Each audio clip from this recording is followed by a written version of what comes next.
My name is Shannon A. Brogdon-Grantham, and I am the Photograph and Paper Conservator at the Smithsonian's Museum Conservation Institute, also known as MCI.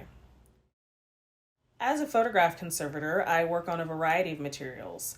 Since photographs can be made on different surfaces such as paper, glass, and metal, I must know how to best care for those types of materials in a museum setting. I work with photographs that range from the earliest 19th century processes like daguerreotypes and tintypes to 20th century photographs like black and white, color, and instant processes like Polaroid, to 21st century materials like inkjet prints and other digitally output processes. My daily work involves hands-on interaction with the Smithsonian photographic collections. Recently, I worked on a project with the National Museum of African American History and Culture. This project was the conservation treatment of a tintype of a young girl in a plaid dress. The tintype, which dates to the 1850s, was scheduled to go on exhibition in the museum's Slavery and Freedom Gallery, but it had extensive flaking and delamination, which made it challenging to handle and very much unstable to display.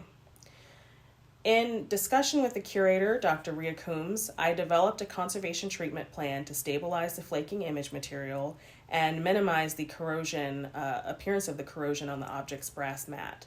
This treatment made the object much safer to handle and improved the visual harmony of the image. I'm passionate about my work because it allows me to provide additional context into an object, bringing out a richer understanding of the past and how it informs the present and shapes the future. Using the tintype of a girl in a plaid dress as an example, since the treatment required me to take the object apart, I found a handwritten inscription inside the case that may provide insight to the identity of the sitter, the date her image was taken, and the photographer who took it. If the tintype hadn't been requested for exhibition and hadn't required such extensive treatment, this inscription would have continued to remain undiscovered. I enjoy my work because I get to spend a lot of time with the objects. Conservation requires close examination, which affords a certain level of intimacy with an artifact that most museum professionals or visitors do not have the luxury of having. Aside from the importance of preserving our shared cultural heritage, I become invested in bringing out the less obvious details of an artifact. For example, when an object has severe damage, it can distract from the artistic intent or historical significance of the work. I find conservation interesting because conservators are one of the few museum professionals, as I said, who spend the most time with artifacts. We tell the stories of objects through their material characteristics, which augments the historical context of the work.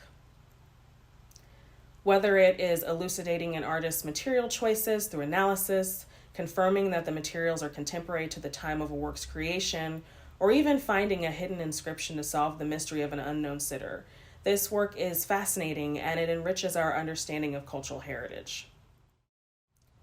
I got into this field by chance. I had always been interested in science and I always enjoyed making art. Fortunately, while I was an undergraduate student at Spelman College, I had an advisor who encouraged me to pursue this career path and connected me with the program at the University of Delaware. Photography, like for a lot of people, is a large part of my life, and I grew up spending hours poring over the family photo albums, and I enjoyed collecting family oral histories from elder members of my family. I come from a lineage of educators who instilled in me the importance of keeping a curious mind, and I know that contributes greatly to my passion for this field.